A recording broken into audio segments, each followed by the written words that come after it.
Hi, everyone. Thanks again for attending. So I'm going to be bringing to you today our webinar on the Einstein template. So this has been a really fun one to create. I had a lot of fun today just playing around and practicing with it. So I'm looking forward to sharing with you some information about how you can use this lesson activity in your own classroom. So I'm going to go ahead and begin by sharing my screen, and I'll take you to my Snowflake account. So back to our lesson activities. So when you open up your Snowflake account, right now I don't have any lesson activities. I created a new account just for our demos. So I'm going to show you where to begin on creating a lesson activity. In the lesson activity portal, you see all of our templates, and there's a lot of commonality between them. There's also some unique things with each individual one. The Einstein lesson is in a group of assessment templates. So later in our webinar, I'll show you how to assign lesson activities to your students to complete on a device. And this is one way that you can actually get gradable data from the activities that they've finished. So I'm going to start with my Einstein template. I always begin with naming my lesson. So we're going to do a lesson. I'm going to start with ELA, and I think I'll do one on proper nouns. With the Einstein template, the way that it works is it's like a multiple choice question, but you have opportunities to add many different correct answers. So students can pick multiple of the same ones. So in this case, I'm going to have my question be, identify the proper noun. Oops, if I spell it correctly. And then I'm going to create my lists.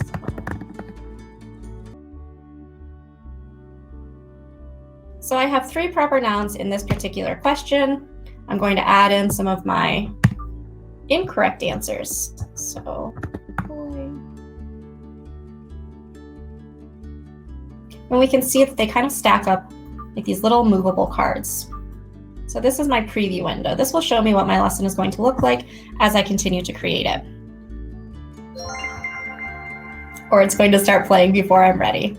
Once I've created my question, and I'll create another one just to give you another idea. And then I'll throw in my common nouns like. So now that I've created a variety of my questions and my answers, when I go to customize content, I have the opportunity to select which ones do I want to be the answers that are correct. So in this case, Asia, Ohio, Jupiter. Now, if I were doing this lesson with my students, I probably would put them all as capital letters for all of the words, just to throw them off, because hopefully my students would know that proper nouns, you capitalize the first letter. But this would also be a good way to scaffold to help remind students to look for those capital letters. I just had a question. Are you hitting return to add answers, or do you have to push something else? It's a really great question, Kimberly.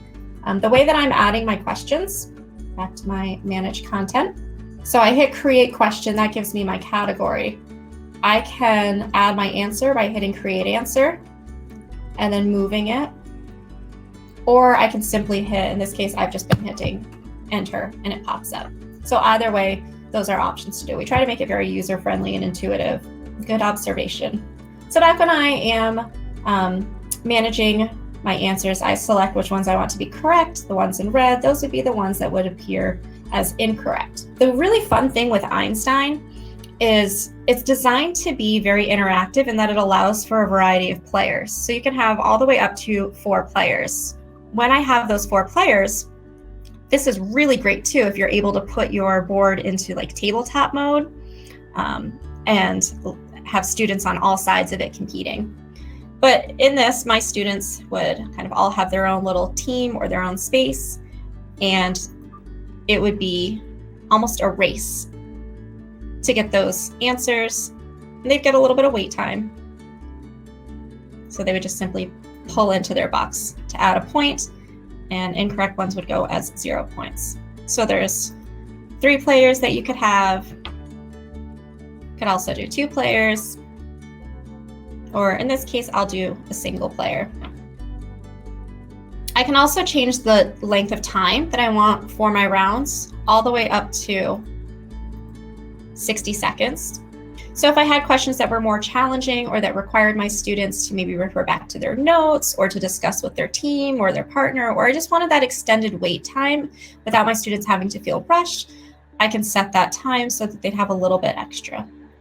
For the sake of this, I'm going to keep it at 10 seconds, just so that when we practice our lesson, when we play it, it'll go a little faster. Oh, I see another question just came in. Can you choose which side of the screen the players play from?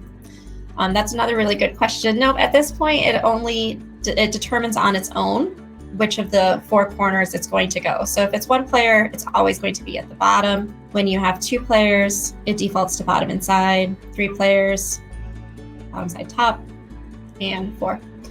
One thing that you could do to maybe make this a little easier for your students, if you are maybe doing the three players, is opening this in your Snowflake app. You have the opportunity to rotate zones. So the little Q icon that normally appears if I were on my app, it would be in my corner menu, bottom of my screen.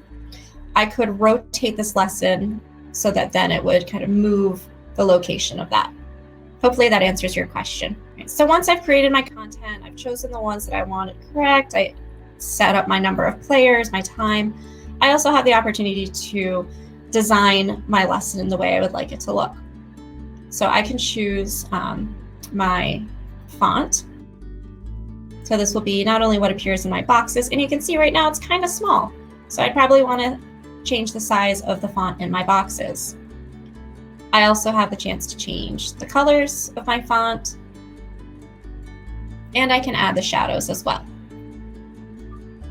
Shadow makes the font a little bit more bold, so this is really good for students who are perhaps further in the back in the classroom so that they can see it as well. The lesson also has the opportunity to change our different themes. We have 23 preloaded themes in our backgrounds, and of those 23, we actually have 5 that have really fun animations in the beginning. So for example, those 5 are candy, which would be great as we're gearing up toward Valentine's Day. A little background.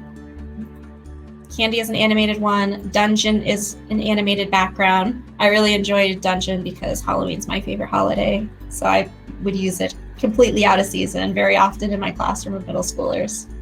Our other animated backgrounds are jungle, space, and underwater. So you have a chance to, I'll demo what underwater looks like. When I say animated background, what that means is when I go to play my lesson, it opens up with a really fun little intro. Well, this doesn't want to show me right now. So the fun little intro, it's just an animated background. It's very, very short, and it brings you to the lesson. So all of these pieces would have moved. I'll try it with a different lesson template. So when I hit play, I can go and play my lesson, but I can also always go back using my 3 bars to edit and add more information. I'll give it one more shot just to see if it animates. If not, we'll move forward. I don't want to take up any more of your time than needed. I know how valuable it is, and I really appreciate you showing up. I know we have people actually joining us from the UK. I'm sure you met some of our colleagues at BET, so thank you so much for being here. We know it's really late over there. All right, well, it's not animating. I liked using the animated backgrounds because it gave me a chance to do any little quick housekeeping that I needed to take care of before my students played the lesson. So if we were playing the lesson on as like a group activity or a competition or contest or race, gave them a chance to kind of move around and organize themselves before we began. So with Einstein, it begins when you hit start. Danielle? Yes. We have a question that came in. It says the Snowflake account free, and can I create new templates before I have the board in my classroom? So there is a free trial. Once you have the boards in your classroom, your IT department will set you up with your licenses to make sure that everybody has an opportunity to use it. But there is a 30-day trial so that you can practice and play with Snow.live while you're waiting for your board to be installed, and then your district can adopt your account into it. So as you saw while I was answering that question, the question loads. I get a little bit of wait time, so I have an opportunity for my students to read the question, and then the answers come in. And then my students would take the boxes they have a chance to turn them and manipulate them. Since I'm only working right now on my laptop, it's not touchscreen, so I'm moving with my mouse. Maybe I should have done more than 10 seconds. So I'll go ahead and restart that. So my students would then pull in, the question says identify the proper nouns. They would pull in, for everyone they got correct, they get a point. If they pull in an incorrect one, it takes away a point. So their goal is to get all the points they need, all the correct ones, and it'll show you which ones are correct, which are incorrect as they play through. Another opportunity that you can have with creating this, I'll do one with some secondary information. So I'm gonna just keep these here, keep them out of the way. But let's say I taught science and I wanted my students to be doing a lesson activity about the periodic table. So I might have identify the noble gases, and then I can have my information: helium, and then I'll add a couple incorrect ones like sodium. So I could also add for this different backgrounds. Let's see, we have another question that came in. Does the website have some templates that are shared from other teachers? Yes, that is a really great question. I'll take you there actually right now. So we'll come back to this lesson in a moment.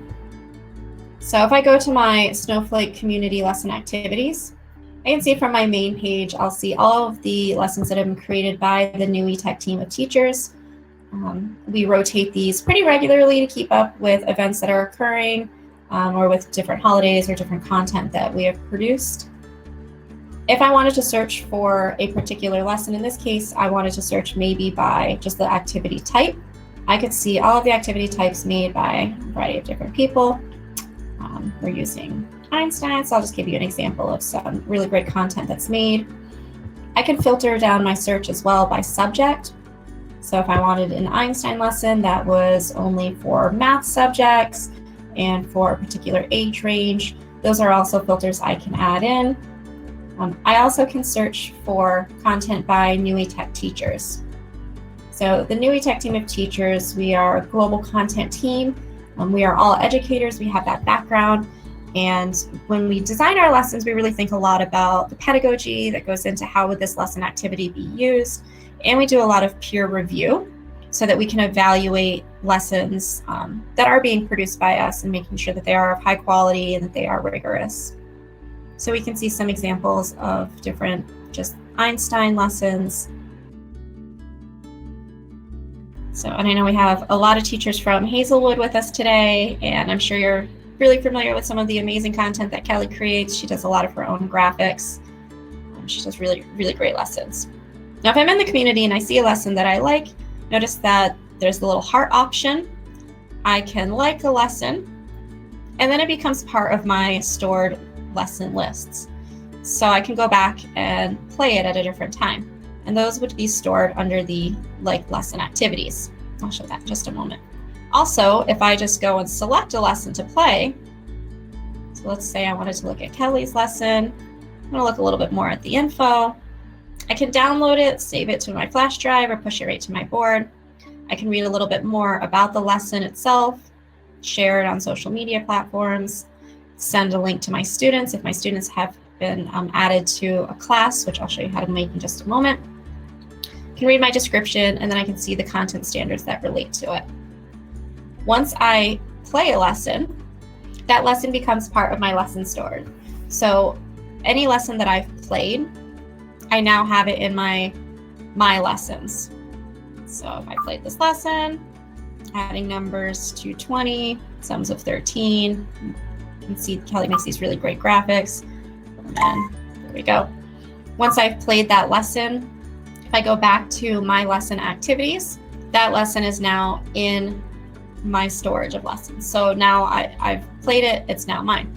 I also can go and I can edit that lesson.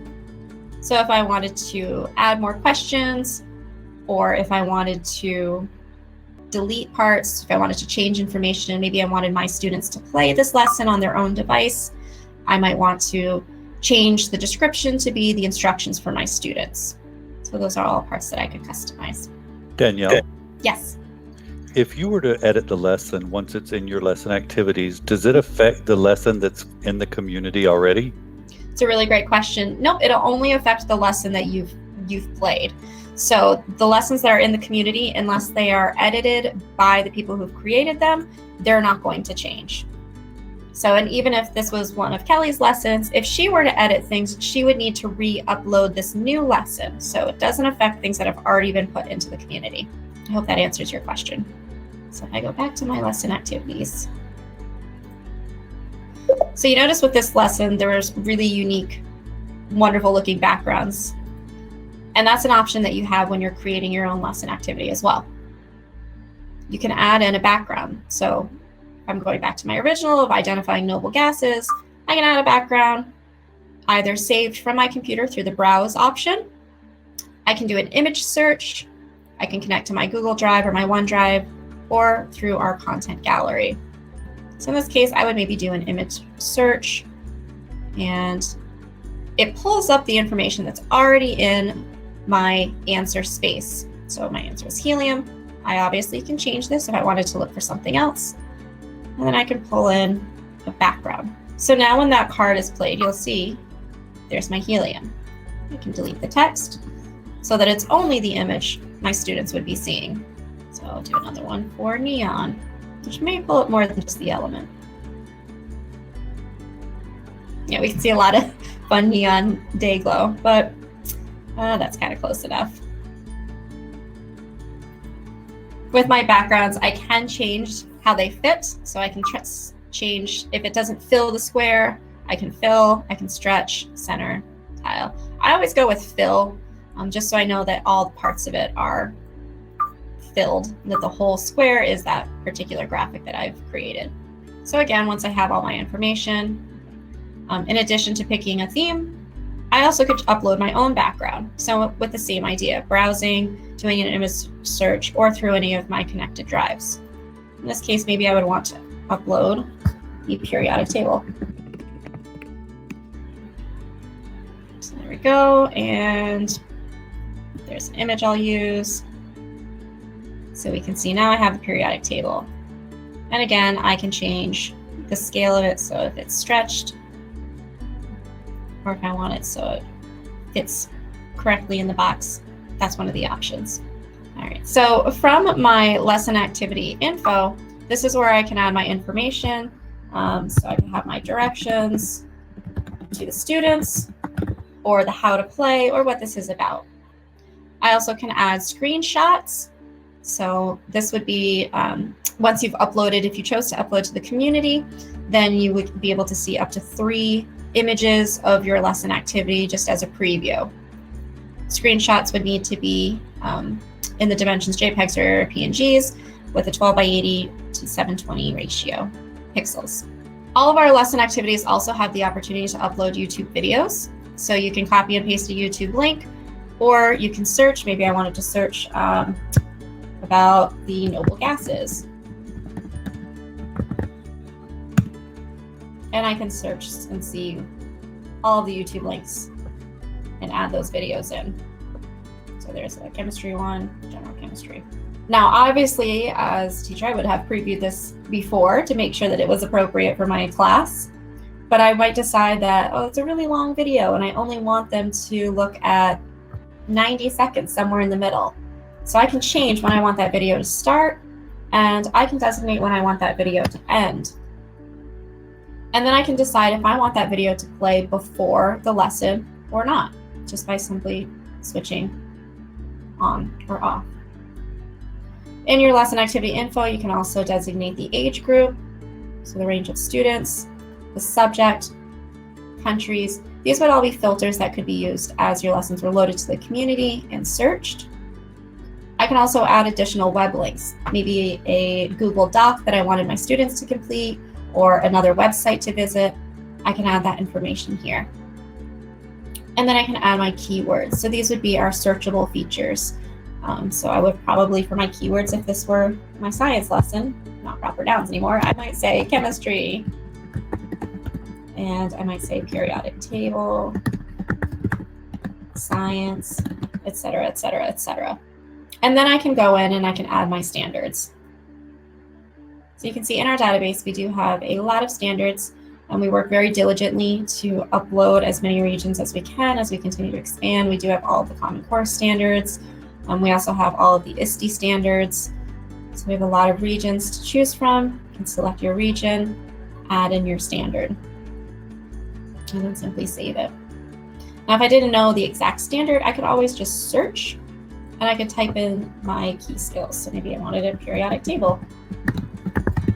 And then if I searched, it would pull up all of that as a tag of any standard related to it. And again, I could filter down. If I said, oh, I know, okay, I wanted it for a particular grade level, or I wanted it for a particular subject.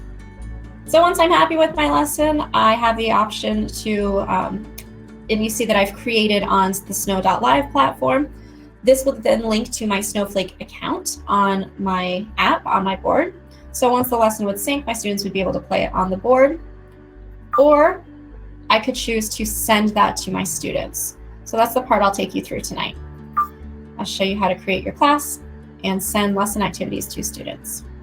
So I'm gonna go back to my lesson activities.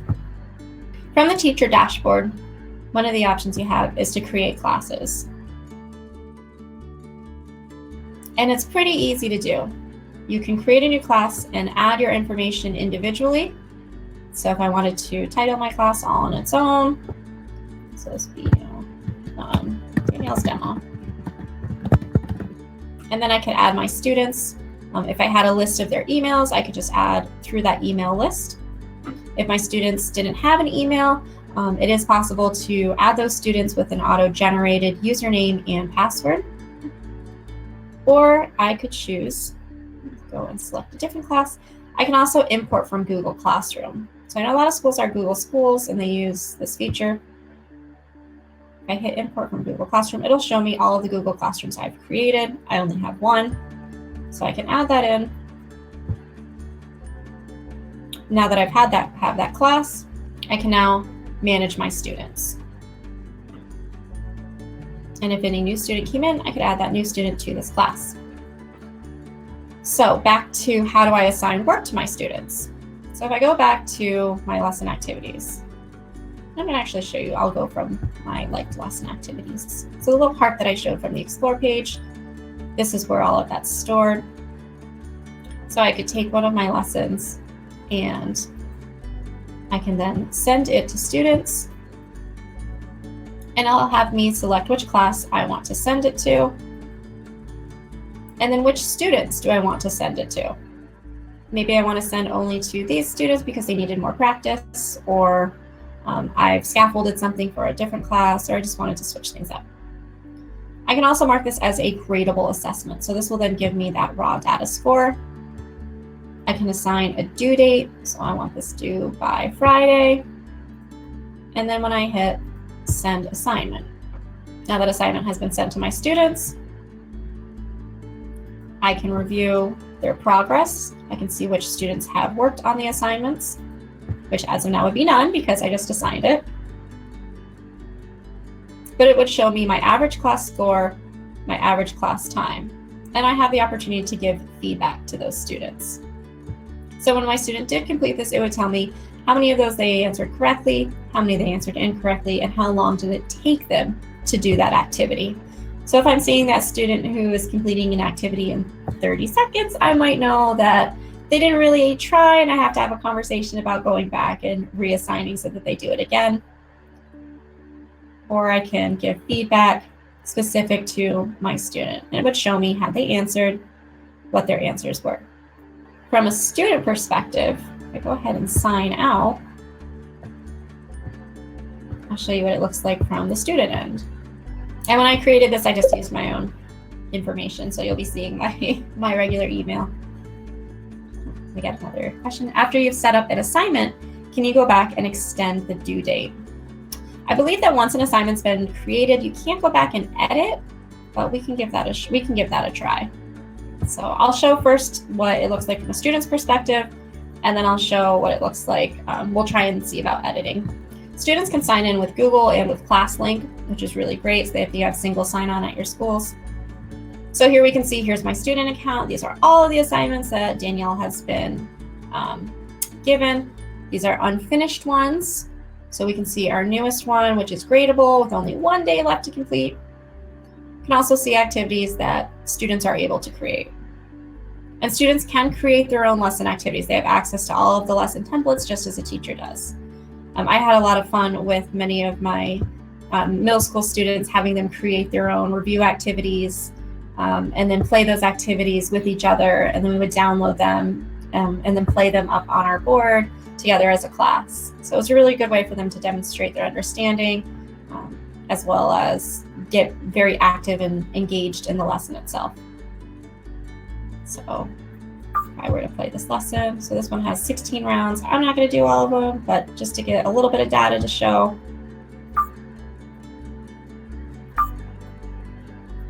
We'll see if those are correct. So again, 9 more seconds. You can see as it counts down. This is a really great example of being able to customize your own backgrounds. So this lesson was created with just a drawing application. We use Snagit a lot, but if you use even Google Drawings, you can save your drawings to or as a JPEG and then upload it into the backgrounds as well. So if you had customizable things, that's an opportunity to do that. So let's say that Danielle answered all of her questions and finished the assignment. I'm going to go ahead and exit out of that. And from the teacher's end, we'll see what it looks like. So we'll say that we did all of that activity. So I will sign out of that. While I'm signing into my demo account, are there any questions or anything that somebody would like me to explain a little bit further? So if I go back to my classes and review progress, I can see the assignment that I've sent to my students. I'm not able to edit once that assignment has been sent, so I can't extend the due date. What I could do is I could reassign it with a new due date. But I could see of my students that I assigned it to, Jack didn't open it up, Danielle opened it, but she didn't finish it. So I maybe want to talk to her about why is it not done? What do you need to do instead? So that's one of your options. So and that's through the Manage Class feature. Are there any other questions that anyone has about not just the Einstein template, but if there's any other Snowflake or Snow.live questions that I would be able to help answer? I'll give you a few minutes to let those ideas marinate. We'd also Danielle? Yes. I'm sorry, there was a question that came in that asked, if you created something in Einstein, do you have to recreate the same content in other templates? And by templates, I think we mean activities. Other activities. Yep, I know it. I understand what you mean. For a lot of the lessons, you can create a lesson using one template, and then it would automatically go to another one. So with the case of Einstein, so I went back to my Einstein lesson, I could change my lesson type. If I hit my 3 bars, if I go to change lesson type, depending on the lesson, not all of them will automatically switch through. Some will, like guess and scramble will, and drop and match, those go through. I think Einstein and possibly bugs, we'll give that one a shot. I'll add to my notes that we should make a cheat sheet of which lesson activities. Yep, so you can see, so now that I've switched, I'm in a different lesson template, but my data is still there. So Einstein, you could switch to bugs. This is really great too when you're maybe a little limited on time, but you want to have an opportunity to really drive through that reteaching and assessing students so that you can really just have the same stuff and it'll completely go across. And then with bugs, I can go to customize and you'll see which ones are my correct answers. In this case, it only defaults to the first one, so you would have to double check and add in those other correct answers. You can change your little buggies too. So there's your example. That's a really good question. That's one of the things I really love about using Snowflake and the lesson templates is you have the ability to really customize things, but you also have the ability to do activities without having to really reinvent the wheel. You know, time's our most precious commodity as teachers. It's the one thing we give and we never can get back.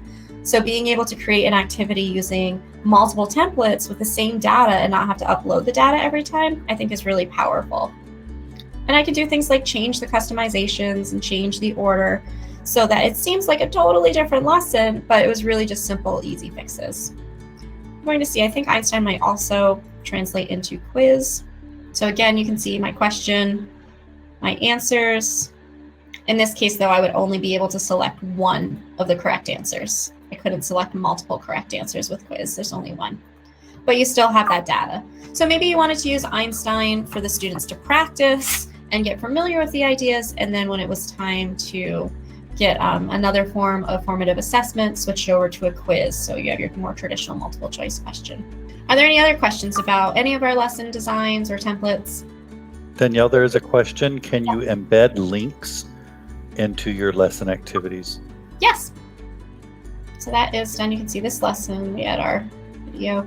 I can add my links here. So if I wanted my students to maybe go to a particular website, I could add in that website. I taught middle school social studies. We used a lot of primary sources, so I might have them go to Library of Congress.gov.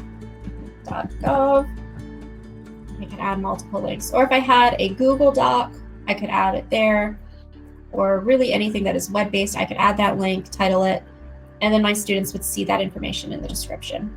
Other options that you have too is you have under gameplay, you have the chance to rearrange things. You can set things at ordered or randomized. Randomized would mean that the questions don't appear in the same order as you wrote them out. They would be random order. You also can set a timer. So if I wanted to say this is part of our station rotation activity, you have 90 seconds to work on it. That timer appears at the top of my lesson activity as students play. And this is for all of our lessons, regardless of the template that would appear. Exit out of that YouTube video. You also can use the space bar to show different shortcuts. So I hit space bar. I can see instead of my students having to click, maybe if they were doing on their own device, they could just type in the number.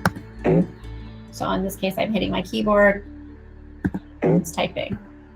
As soon as I click though, that's when our timer counts down. So the timer is conditional upon physically touching the board or clicking with your mouse. All of the lessons that I've added, I can also add them to lists. So this is just another way to organize things. So under my lesson activities, you're going to see everything you've created, everything you've played. But if you want to organize it into categories, you can do so by creating lists. So in this case, I'll add this lesson to a list. I created a few already. So let's say this is a math lesson.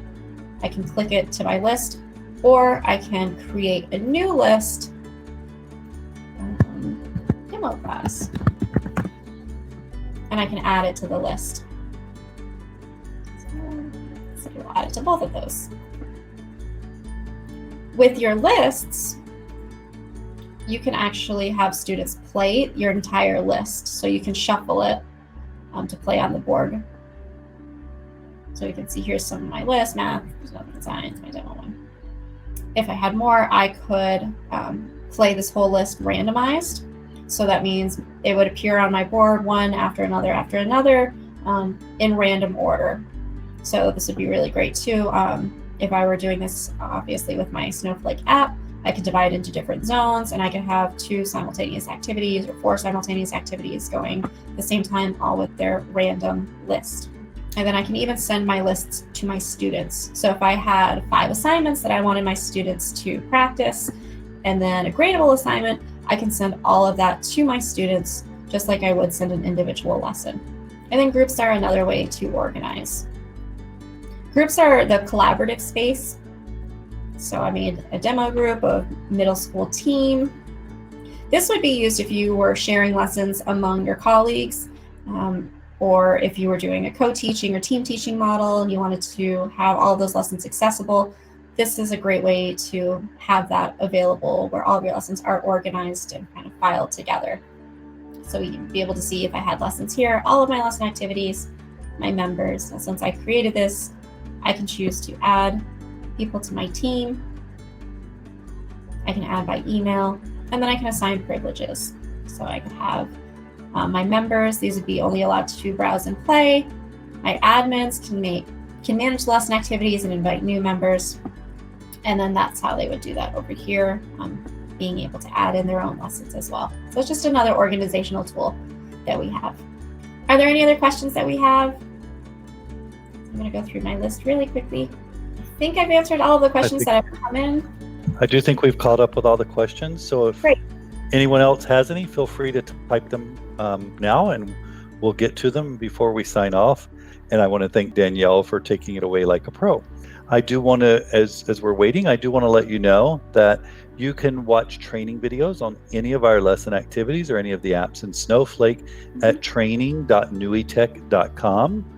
And those videos, if you watch every one of them, start to finish, last about 90 minutes. So it'd be very easy to watch the videos quickly and just over a few days.